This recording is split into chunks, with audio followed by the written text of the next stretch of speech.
শুভ বিকেলের শেষ সময়ের দিকে সবাইকে স্বাগত। আজকে ব্যান্ড আওয়ারের লাইভে মেঘলা আপনাদের সাথে, আপনিও নিশ্চয়ই আছেন আমার সঙ্গে। যদি থেকে থাকেন তাহলে দিয়ে ফেলুন সাড়া, কারণ আজ গল্পের শুরুটাই হয়েছিল বন্ধুদের নিয়ে। কেমন করে হবে কথা আপনাদের ছাড়া? কারণ দেখুন, আজকে যে বিষয়টা নিয়ে কথা শুরু করেছিলাম সেটা তো অবশ্যই বন্ধুদের নিয়ে। কোন বন্ধুদের জুটি কেমন লাগে সেটি নিয়ে। তো আপনিও আপনার সেই বন্ধুটির কথা লিখে জানাতে পারেন, অবশ্যই থাকছি এপাশে আপনাদের কথা শোনার জন্য। আজ আমার কথা বলার বিষয়, বা আমি যেটি আজকে কথা বলছি যেটি নিয়ে, সেটি হচ্ছে সবার সাথে আপনার সম্পর্ক কেমন। আমাদের চারপাশে যে সম্পর্কগুলো থাকে, মা বাবা, ভাই বোন, আত্মীয় স্বজন, বন্ধু বান্ধব, কারোর সাথে কখনো দিনে একবার দেখা হয়, কারোর সাথে সপ্তাহে, কারোর সাথে মাসে, এরকম হয়। কিন্তু তারপরেও যে একটা সম্পর্ক থাকে সেটা অনেক সময় উদাহরণ হিসেবে দেখা হয়। যেমন চড়ুই ফিঙে হতেই পারে, সিঙ্গারা চা, কিংবা চানাচুর বিস্কুট, নাকি অন্য কিছুর সাথে তুলনা করতে চান? লিখুন আপনার সেই দুষ্টু মিষ্টি সম্পর্কের কথাগুলো। আমার প্রথম পোস্টের কমেন্টে শাকিল খান সাথে সীমা আক্তার ছিলেন। তারা লিখেছেন শিলদহ বাড়ি একতা বেতার শ্রোতা ক্লাব, গাবতলী, বগুড়া থেকে। লিখেছেন সোনালি ভোর নামে পাকা ধানের ক্ষেতে, শিশির ভেজা আলো হাসে নরম রোদেতে, দোল খায় শীষগুলো হালকা বাতাসে, মাটির গন্ধ মিশে যায় নীরব ভালোবেসে। চমৎকার কিছু কথা আপনি লিখেছেন। আর গান শুনতে চেয়েছেন সবগুলো ইংরেজি, রক, ইংলিশ, ও আচ্ছা, সাথে ভোজপুরি। চমৎকার গানগুলোর কথা আপনি লিখেছেন। তবে এই গানগুলো আপনি অবশ্যই শুনতে পাবেন এবং এর জন্য আপনাকে সঙ্গে থাকতে হবে আগামীকাল রাতে ওয়ার্ল্ড মিউজিক এক্সপ্রেস যে অনুষ্ঠানটি, সেখানে unstoppable, good life, sorry, Rocky বে, এই গানগুলো অনেক চমৎকার।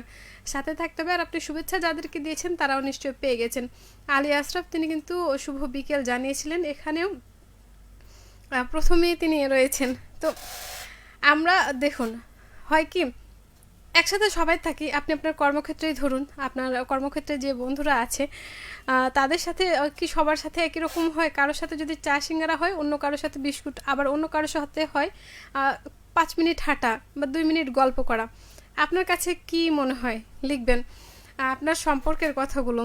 আলী আশরাফ বলছেন মেঘলা 30 বৈশাখের শুভেচ্ছা। হ্যাঁ, আমরা দেখতে দেখতে কিন্তু বাংলা বছরের প্রথম মাসের শেষ দিকে চলে এসেছি।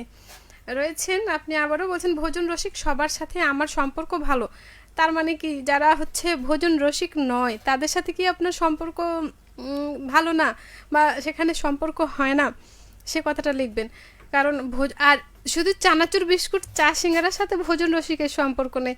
ভোজন রসিক কিন্তু অনেকভাবেই সম্পর্কযুক্ত। একটু বলবেন বিস্তারিত। রয়েছেন সাগর চৌধুরী, তিনি বলছেন যে কি ব্যাপার গো মেয়ে, মেঘলা আপু তুমি কেমন আছো একটু জানাও। জানো তো একলাই আছো? আমি তো একাই নেই, আমার সাথে বন্ধুরা আছে, নতুন পুরাতন সব বন্ধুদেরই আমি স্বাগত জানিয়েছি। তারা আসছে, ধীরে ধীরে আসছে, যেহেতু এখন এই ছুটির সময় কর্মক্ষেত্রটাতে অনেক জায়গাতে অনেক কর্মে, আবার অনেক ক্ষেত্রে এখন হচ্ছে একটু ব্যস্ততার সময়। তবে যেই সময়ই হোক বন্ধুরা আমাদের সাথে আছে, আমরা কখনোই একা নই। বলছেন আমি অনেকদিন পর ফিরে এলাম, মেঘলা আপু মোটামুটি মাঝে ভালো আছো আপু? হ্যাঁ, ভালো থাকার চেষ্টা। মিঠুন কুমার বলছেন কেমন আছো বন্ধু? ও তাই, আপনি কেমন আছেন? আমি তো ভালো আছি। দিনকাল কেমন যাচ্ছে লিখবেন। আর আপনার সাথে আপনার বন্ধুদের সম্পর্ক কেমন লিখবেন, বা আপনার প্রিয় মানুষ, চারপাশের মানুষদের সম্পর্কগুলোর কথা লিখবেন। দুরুল হক বলছেন সুন্দর অনুষ্ঠান। তাই বুঝি? তাহলে কেন সেটি লিখতে ভুলবেন না। বলছিলাম আপনার চারপাশে যে মানুষগুলো রয়েছে তাদের সাথে আপনার সম্পর্ক কেমন। যেমন ধরুন, কারো সাথে কথায় কথায় একটু খুটখাট লেগে থাকে, কিন্তু যখন আপনি চা খাওয়ার বা বাইরে যাওয়ার সময় হয় তখন কিন্তু সেই বিষয়টা, সেই খুনসুটিটা ভুলে যাওয়া হয়। আবার কারোর সাথে আছে শুধু সে এলো, আপনি গেল, দেখলেন, ঠিক আছে একসাথে কাজ করেন, বা হচ্ছে পাশের বাড়ি হতে পারে, তার সাথে এই দেখার যে সম্পর্কটা সেটাও কিন্তু বলা যায় যে হ্যাঁ এক পশলা বৃষ্টির মতো। আবার কারোর সাথে এক পলকের দেখা, সেটা কিন্তু মনে থেকে যায়। সেটা সম্পর্ক না হতে পারে, কিন্তু তার কথা যখন আসে তখন তো মনে হয় একটু কোথাও টান আছে। চা সিঙ্গারার সাথে সম্পর্ক যদি থেকে থাকে, আর এইদিকে যদি চানাচুর বিস্কুটের সম্পর্ক থেকে থাকে, মিষ্টির সাথে কার আপনি তুলনা দিবেন? আম, সেটা কি অন্য কিছু? লিখুন।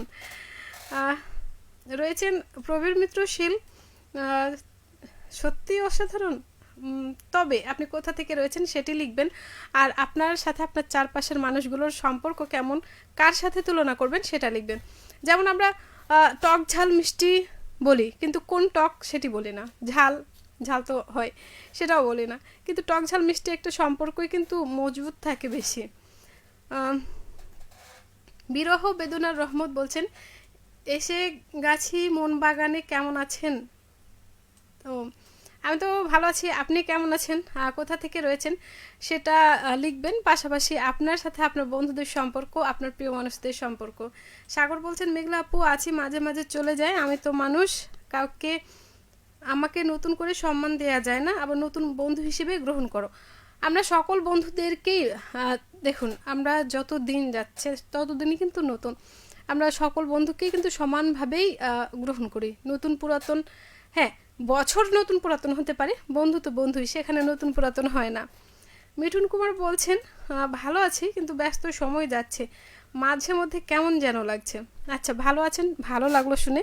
ব্যস্ত সময়, হ্যাঁ মাঝে মধ্যে ব্যস্ততাটা যদি না ঘিরে ধরে তাহলে কিন্তু বোঝা যায় না যে আসলে সময়টা কেমন যাচ্ছে। ঠিক আজ দুপুরে যে এরকম বৃষ্টিটা হয়ে গেল, যদিও বর্ষাকাল না, হুট করে বৃষ্টিটা কিন্তু। আর বলছেন মাঝে মধ্যে কেমন যেন লাগছে, কেমন লাগছে, চানাচুর বিস্কুট, সিঙ্গারা, চা, নাকি আরও কিছু, পুরি, জিলিপি হতেই পারে, লিখবেন। আর হ্যাঁ, কি করছেন, কিসের ব্যস্ততা ঘিরে ধরেছে সেটাও কিন্তু লিখতে ভুলবেন না, এমনটাই প্রত্যাশা করছি। আমরা যখন খুঁজি বা বলি যে হ্যাঁ, কারো ওপর যদি আমাদের মন খারাপ হয় বা রাগ হয়, একটু অভিমান হয়, তুমি আমার সামনে এসো না, তোমার সাথে আমি আর কথা বলবো না, বা তুমি আমার সাথে কথা বলতে এসো না, এগুলোতে কিন্তু হয়, কিন্তু সত্যি কি মন থেকে আপনি তাই চান যে সে আমার সাথে কথা না বলুক, সে আমার সাথে দেখা না করুক? হয় না। কারণ আপনার যার উপর একটু মানে ভালোবাসা, একটু টান থাকে, তারপর অধিকারটা জন্মে যায়, আর সেই অধিকারটা না সহজে আমরা ছাড়তে চাই না। এই জন্য হচ্ছে যে রাগ অভিমানের পরে কিন্তু তার সাথে কথা হয়। ঠিক মরিচ হচ্ছে সিঙ্গারার সাথে যেমন মরিচ দেয়, কিংবা পুরীর সাথে ডাল হতে পারে। রয়েছেন বিরহ বেদনার রহমত, বলছেন আমি রয়েছি সুদূর চায়নাতে, আবার এসেছি। আপনি চায়নাতে রয়েছেন, মাঝে মধ্যে আসা যাওয়া করেন, আমাদের লিখেন, খুব ভালো লাগছে। তবে এই সুযোগে আমি একটু কথা বলতে চাই, আমরা কিন্তু প্রবাসী বন্ধুদের নিয়ে অনুষ্ঠান শুরু করতে যাচ্ছি। আমাদের যে বন্ধুরা প্রবাসে রয়েছেন, সেটা যে কোনো দেশেই হতে পারে, আমরা তাদের সাথে যোগাযোগের চেষ্টা করছি। খুব শীঘ্রই একটা নতুন অনুষ্ঠানে কিন্তু আপনাদের চাই, সহযোগিতা করবেন, বন্ধুত্বের হাত বাড়িয়ে দেবেন, এমনটাই। বিরহ বেদনার রহমত, আপনিও সাথে নতুন পুরাতন সব বন্ধুদেরই কিন্তু। এসে শাহিন বলছেন, আমি নতুন, আজ প্রথম আপনাদের 98.8 FM-এ, অবশ্যই স্বাগত। আর হ্যাঁ, আজ যখন নতুন বললেন, আজ যাদের জন্য খুব বিশেষ দিন, ভালো লাগার দিন, ভালোবাসার দিন, কাউকে মনে করার দিন, কারোর সাথে থাকার দিন, যদিও থাকা না হয় দূর থেকে, তাকে অনুভব করার দিন, সবাইকে জানাচ্ছি অভিনন্দন, শুভেচ্ছা। এই দিনগুলো আপনাদের জীবনে আরও ফিরে আসুক। তবে হ্যাঁ, কষ্টের দিনগুলোর সাথে সঙ্গে আমরাও হতে চাই, বন্ধুর কষ্ট বলে কথা, আমরা তো সেখানে সঙ্গী হতেই চাইবো, তাই না? তো লিখুন আজকে আপনার কাছে কোন কারণে দিনটি বিশেষ, লিখতে ভুলবেন না। আমরা আছি ব্যান্ড আওয়ারের লাইভে, কথা হচ্ছে আপনার সাথে, আপনার চারপাশের মানুষগুলোর সম্পর্কটা কেমন, লিখুন। আর আমি আজকে ব্যান্ডের গান শোনাচ্ছি, কিন্তু চমৎকার কিছু ব্যান্ডের গান রেখেছি, যদি শুনে থাকেন তাহলে তো বলবেন, আর যদি না শুনে থাকেন তাহলে যুক্ত হয়ে যান। আমার লাইভটি শেষে বিশেষ দিন, আজ জন্মদিন তোমার গানটি ডাকছি, আর তারপরে থাকছে রাখেনি আমায় কেউ, জেমসের কণ্ঠে। চমৎকার দুটি গান বাজবে আমার লাইভটি শেষে। তো আমরা যেখানে ছিলাম, যে আপনার সাথে সবার সম্পর্ক কেমন, সিঙ্গারার সাথে চা, চানাচুর বিস্কুট, নাকি ছোলা মুড়ি, সেটাও হতে পারে, জিলিপি পুরিও হতে পারে। এছাড়া আমরা যদি আরও কিছু বলি, তাহলে 1 কাপ চায়ের সাথে একটু ঢালা বৃষ্টি, বা 2টা বই, অনেক সম্পর্কই কিন্তু বলা যায়। আর এই সম্পর্কগুলোতে আমাদের চারপাশে যে বন্ধুরা রয়েছেন তারাই কিন্তু থাকেন। তো বন্ধুরা থাকবেন এমনটা প্রত্যাশা করে ঘড়িতে সময় বলছে আজকের মতো বিদায় নিতে হবে। আজকের চাঁপাইনবাবগঞ্জ রয়েছে আর চমৎকার গানগুলো তো রেখেছি, শুনতে হবে। সবাই ভালো থাকবেন, সুস্থ থাকবেন। যেতে যেতে যে বিষয়টি বলি বা বলতে চাই সেটা হচ্ছে, আপনি যখন বাসা থেকে বেরোচ্ছেন ছাতা এবং এক বোতল পানি সঙ্গে রাখবেন। সেই সাথে যে জিনিসটি না করলেই না, আমরা কিন্তু জুতা পরি, অনেকে বিভিন্ন ধরনের জুতা পরি। এই গরমের সময় আপনার পায়ের উপযুক্ত জুতা পরবেন, কারণ দেখবেন এ সময় পা ভিজে ঘেমে গেলে কিন্তু ঠান্ডা সর্দি লাগার একটা সম্ভাবনা থাকে। এছাড়াও বিভিন্ন ধরনের ছত্রাকজনিত সংক্রমণের একটা বিষয় থাকে। আর আমাদের শরীরের সব থেকে অবহেলিত অংশ বলা যায় আমাদের পা, তার প্রতি আপনারা একটু কম যত্নশীল হয়। তাই মানবদেহের শরীরে সুন্দর রাখতে হলে পায়েরও যত্ন নিতে হবে। এই সময়ে বর্ষা বা বৃষ্টি যে কোনো সময় হয়ে যাচ্ছে, বা ধুলোবালি, সব থেকে রক্ষা করতে আবহাওয়া বা সময় উপযোগী জুতা স্যান্ডেল পরুন। এই আহ্বান আজকে, সবাই ভালো থাকবেন। শুভ সন্ধ্যা।